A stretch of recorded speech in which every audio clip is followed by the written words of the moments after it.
Magandang araw mga kababayan. Heto na ang mainit na usapin tungkol kay Senator Jinggoy Estrada at ang masigasig na aksyon ni Congressman Rodante Marcoleta.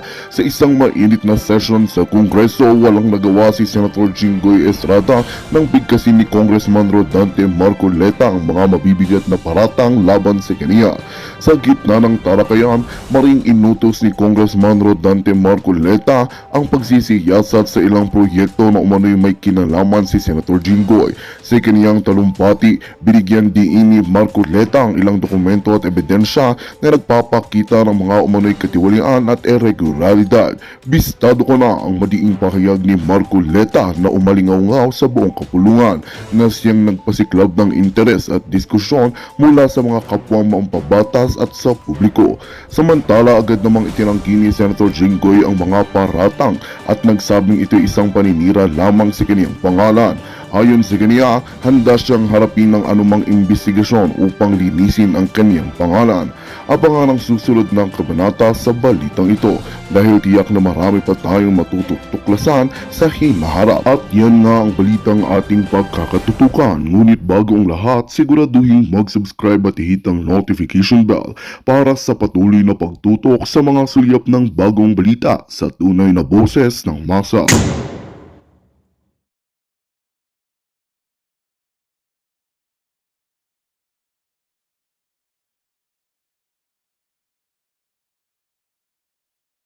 Napakainit po ng panahon.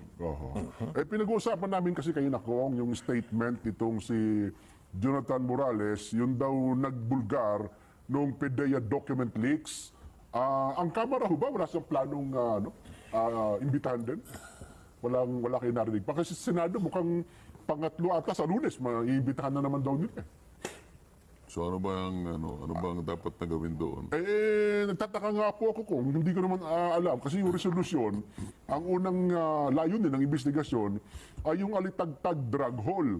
Nagtataka lang ho ako bakit nauwi doon sa kanyang ibinubulgar na sinasabing sangkot nga po ang Pangulo, artistang si Marcel Soriano, doon sa dokumentong hawak daw po niya na inilabas din ng ilang mga nasa social media. Yun po ang aming pinagtatakhan ngayon kung ito ba ay itutuloy-tuloy pa po ng Senado. Kala ko naman ang pinag-uusapan natin, yung pag-undertake ng hearing. Paano ba yung pag-hearing doon sa pinag-uusapan ng PDEA leaks yun eh? Opo. Medyo sensitive issue yan, Kong. Sabi nga namin, doon kami pumunto kanina, doon sa kapag ka isang tao, kasi parang tumatayo siya ang witness, dapat palang isang witness ay merong direktang kabatiran sa isang bagay na kanyang sinasabi o kanyang nasaksihan. Hindi po niya sabihin na ito ang sinabi ng ganito, sinabi ng ganyan, narinig ko po. Yun ho yung mga binabanggit lamang namin kanina. Ay, narinig ko naman si Senador Bato yata, sinasabi niya parang sa kanyang opinion ay parang pinatibayan naman niya yung authenticity ng dokumento. Tama ba yun?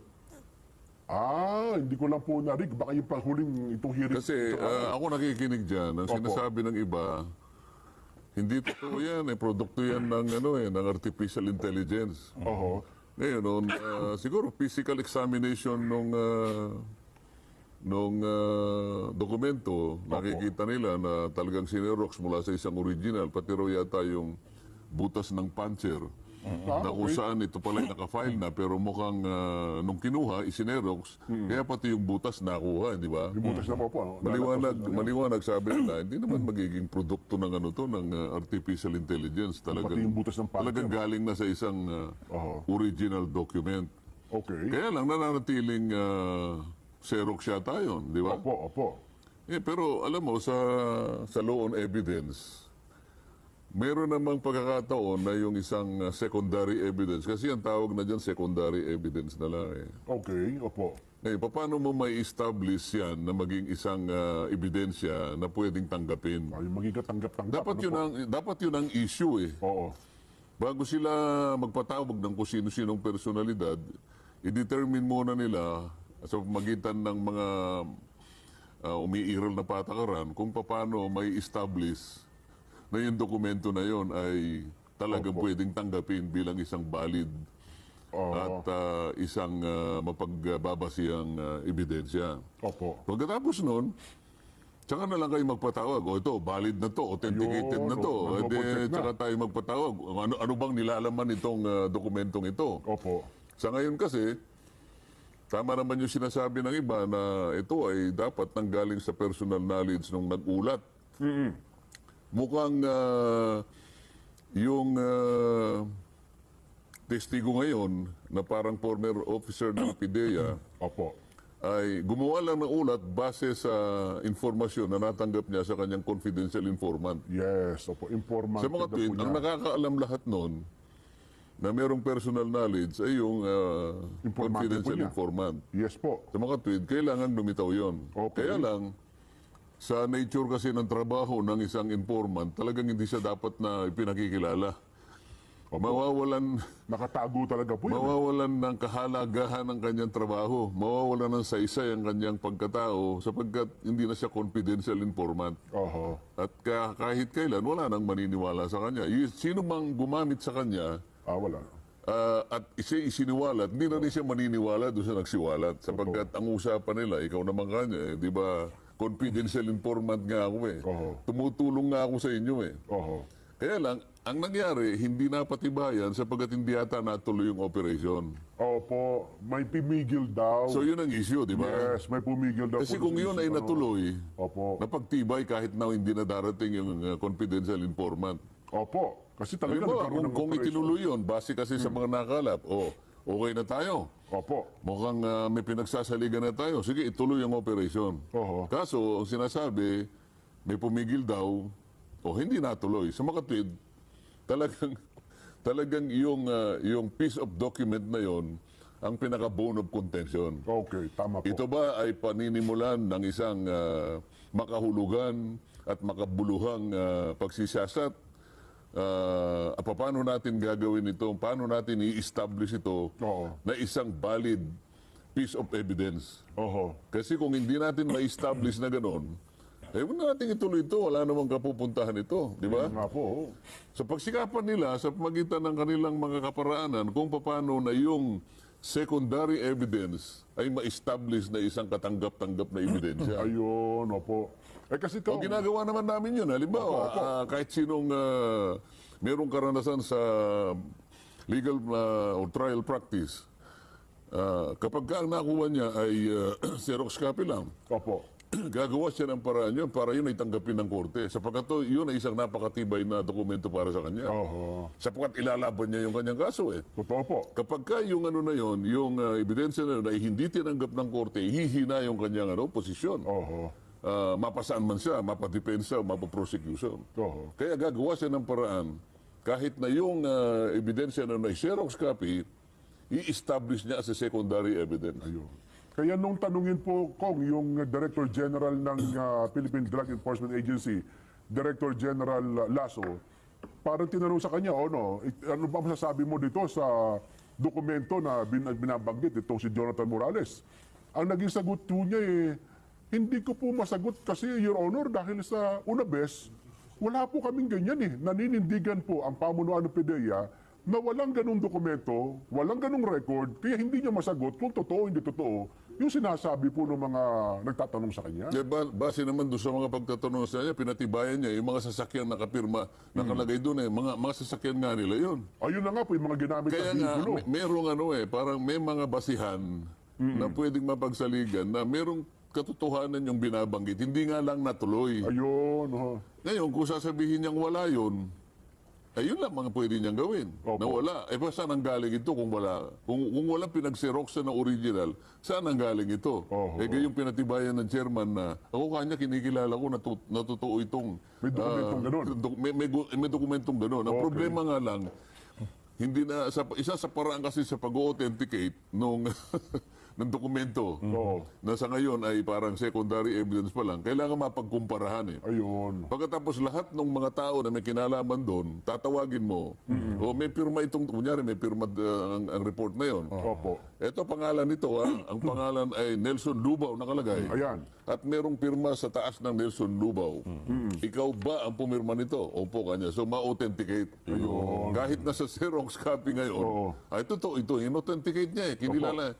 Pero natatandaan ko po yan. Sinong nag-type niyan? Ito pong si ganito, patatawag niya. Natatandaan mo ba na ikaw ay natatandaan ko nga po yan, ako po nag-type niyan. Sa mga tweet, ma-authenticate mo ngayon yan. Ayun. Ngayon, kapag ka hindi nalagay doon sa isang authenticated na kalagayan, yung dokumento na yon, hindi siya maaaring pasimulan ng isang makabuluhang Investigation. pag-iimbestiga pa. Ayun. Well, Dapat pala yun munang unang ginawa. yun ang establish. Ang ginawa nila, parang tinawag si Maricel Sori. Oo. Siyempre, hindi ko po alam. Wala naman siyang kinalaman. Wala nga, siya yung tinatarget doon. Pero, hindi naman natuloy eh. Opo. Di ba? Tinatarget di umano kung Pero based on sana, kung halimbawa,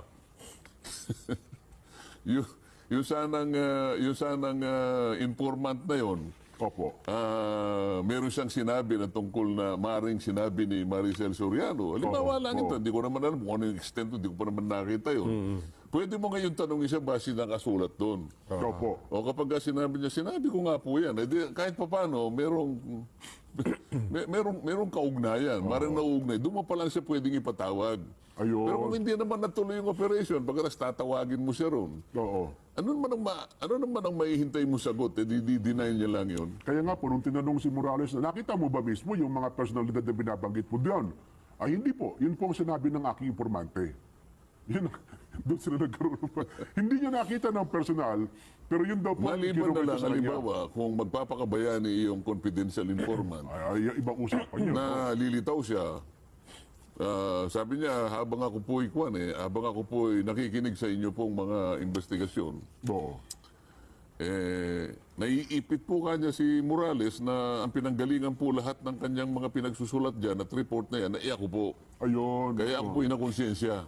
Nako. Oo. At napilitan po akong lumitaw ngayon. Bahala na po kanya. Mangyari nang mangyari. Nako. Tatayo po ako talaga para panindigan ko na yan pong nakasulat dyan ay sa akin po galing. Ibang usapan yun din. Ayun. Oh, well, Kaya ang problema ko, may history na si Morales eh. Mayroon Na mga para siyang isang usual witness. Kasi nung 2002 daw ata po, may mga records pa na ito pala tumistigo rin sa dati Senador Pampilo Lacson na noon ay hepe ng PAOK TF. May mga ganun daw pong mga istorya. Oo.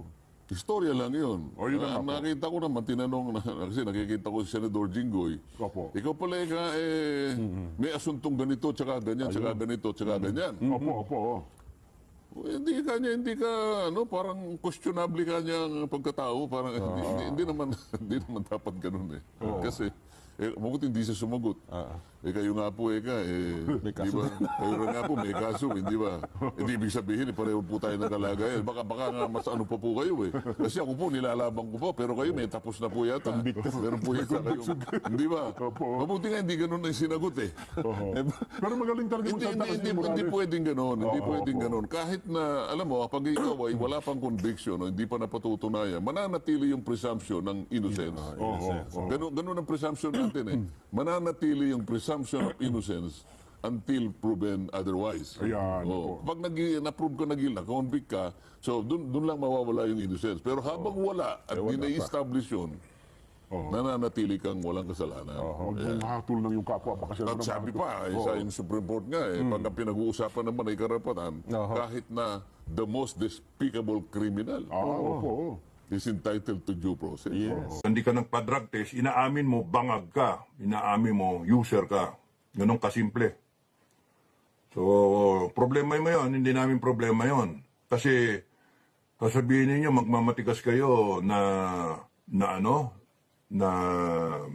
kung sino yung may burden of proof kami, di ba? Kasi kami nag-accuse. Gago. Kami naglagay sa iyo dyan. It is our right to know ano na yan, ha? Board of Directors na ang nagsasabi. Ikaw, nilagay ka lang dyan, inappoint ka lang namin. Anytime pwede ka namin tanggalin. No? Kasi Board of Directors kami. Buong Pilipino. No? Lahat ng bumoto sa iyo, 31 million. So, kami ang naglagay dyan sa iyo, nagtiwala kami, in-interview ka at lahat, ang galing mong magsalita, nangako ka pa, naniwala kami, nabola mo kami. Pero tandaan mo, hindi porke ikaw nilagay dyan, forever ka nandyan. Kung sa legality, 6 na taong ka lang nandyan, tanggalin ka. Pero ang mas matindi, pagka kami, napika, napuno, tanggalin ka namin dyan. Hindi ka kami kinakailangan pumunta ng Malacanang, hindi. And yun ang advice ko sa mga tao. Wag kayong pupunta ng Malacanang because uupakan kayo ng PSG. Trabaho ng PSG na depensahan ang presidente at kanyang pamilya. Tandaan niyo yun, taong bayan. Wag kayong magpapadala sa mga leader na hindi nag-iisip. Panay damdamin lang. Hindi pwedeng silakbo ng damdamin lang. Mag-isip kayo. Wag kayong pupunta sa Malacanang para iyansit ang presidente. No. Let the armed forces be the one to direct PSG to unseat the president. Ganon dapat. Withdrawal of support. Kung mangyayari yon. Okay? TikTok, hindi natin alam kung ano mangyari, kung ano magiging play ng armed forces. Inaaway ninyo yung armed forces eh. Baka mamaya kumampi armed forces o ano mangyari sa inyo. Remember, ito is a whole of nation approach. It works. Nangyari yung CPP-NPA, NDF. Nangyari yun. Alam yan nila Dr. Badoy at ni Ka Celis. Alam ni Ka Eric. Alam nila yan na it works. Alam niya ng NTF-ELCAC. The whole of nation approach works. That's why, bakit kayo magmamatigas na gagamitan ninyo ng kanya-kanya approach? Taong bayan lang. No, it has to be a whole of nation approach. Isip kayo.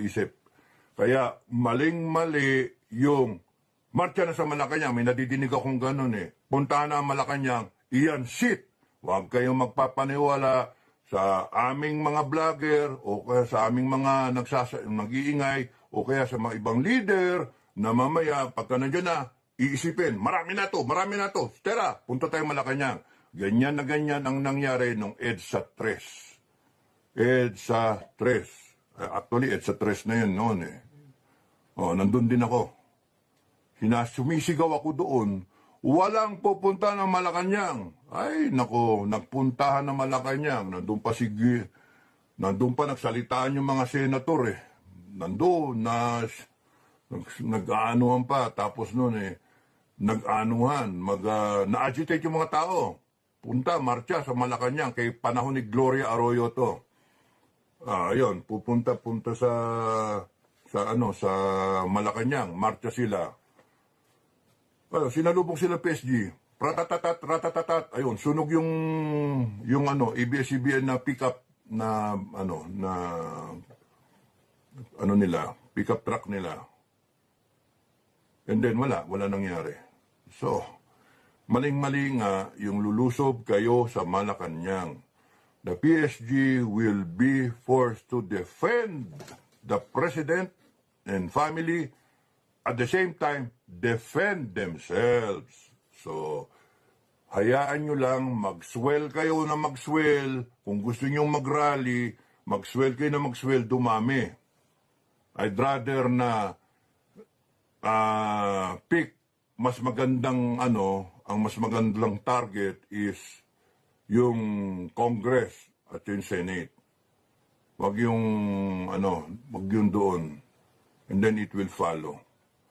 Makikita ng armed forces. Kailangan makita ng armed forces kasi kung saan sila papanig eh. Kung saan sila. Taong bayan siyempre. Pero kung kayo, kikilos kayo na lusubin nyo yung Malacanang. Mali yun. Mali. Sa tingin ko, pananaw ko yun ha. Mali. I will not go there. Because mapipilitan yung mga PSG na respetuhin. You see, that's the problem eh. Hindsight, you look at what happened.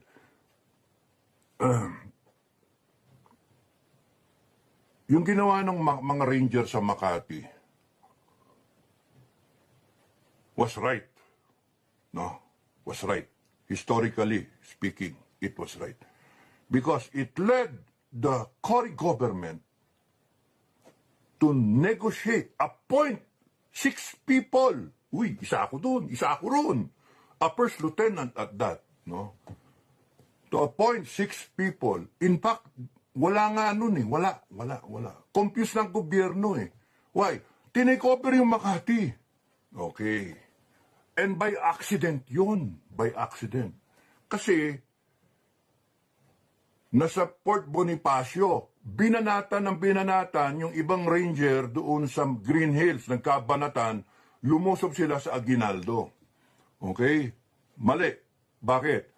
Lulusubin mo yung mga member ng armed forces na neutral na nga o sympathetic, ayaw lang sabihin na kampi sila sa inyo. No? Pero, nandoon si General Ramos. Nandoon sa Secretary of Defense. Secretary of Defense ba siya? O Chief of Staff? Secretary of Defense. Oh. Tapos noon, ang Chief of Staff si De Villa. Oh, tatandaan ko kasi pinasabog ng mista ko yung bahay niya, no? So, tinora-tora. So, nagkaupakan. So, yung mga sundalo doon na supposed to be nasa middle ground, napilitang lumaban. Papatayin sila eh. Nagbabakbakan na. Ano gagawin mo? Train din na pumatay yung mga yon. So, they were forced to take the side of government. Nagbakbakan. Naka-defensive to. Ito pa-atake. Anong cover mo? Kalsada ka lang. Ito, buong paligid ng Aguinaldo wall yun eh. O di duduwa mo yung baril mo, ratatata. Di talaga para kang ginras cutter doon. Kaya tama-tama sila, panay tuhod, panay paa. Paswerte nga sila, doon pala sa tinatamaan eh. Si Captain Abiñate, ganun ang tama eh. Special Forces na US.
Magandang balita ang hatid namin sa inyo ngayong araw. Sa pagtatapos ng aming balitaan, nagbigay kami ng mga mahalagang impormasyon.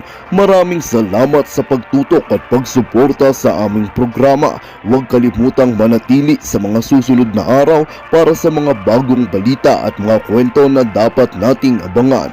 Mula sa Boses ng Masa, magandang araw Pilipinas!